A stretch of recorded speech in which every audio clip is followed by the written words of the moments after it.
the legend of Yellowman, king of dancehall. In the heart of Kingston, Jamaica, where the sun blazed hot and the rhythms of reggae and dancehall pulsed through the street, a young boy named Winston Foster was born. His journey, known to the world as Yellowman, the king of dancehall. Winston's life began with hardship.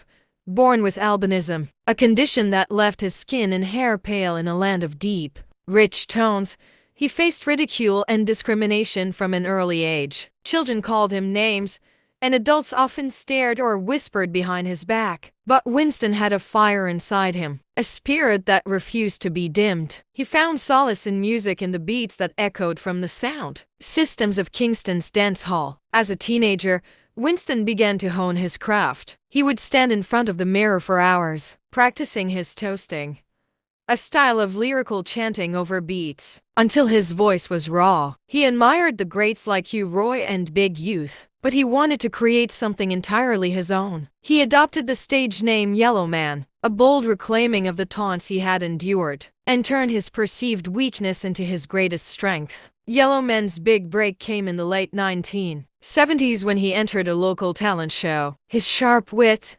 infectious energy, and unique voice captivated the crowd. Word spread quickly about the albino DJ who could out-rhyme anyone. Soon, he was performing at dancehall sessions across Kingston, his popularity growing with every performance. His lyrics were a mix of humor, social commentary, and raw, unfiltered storytelling. He sang about love, poverty, and struggles of everyday life. But he also brought a playful, resque edge to his music that made him a favorite amongst fans. Tracks like Zunga Zunga Zings and Nobody Move, Nobody Get Hurt became instant classics, cementing his place in dancehall history. But Yellowman's rise to fame wasn't without challenges. His albinism made him a target for jealousy and violence in the competitive music scene. Yet, he refused to back down. He used his platform to advocate for acceptance and equity, becoming a symbol of resilience and self-love. His message was clear. It didn't matter what you looked like. What mattered was the strength of your spirit and the power of your voice. In the 1980s, Yellowman's fame spread beyond Jamaica. He became one of the first dancehall artists to gain international recognition, tour the world, and collaborate with reggae legends like Bob Marley's former band,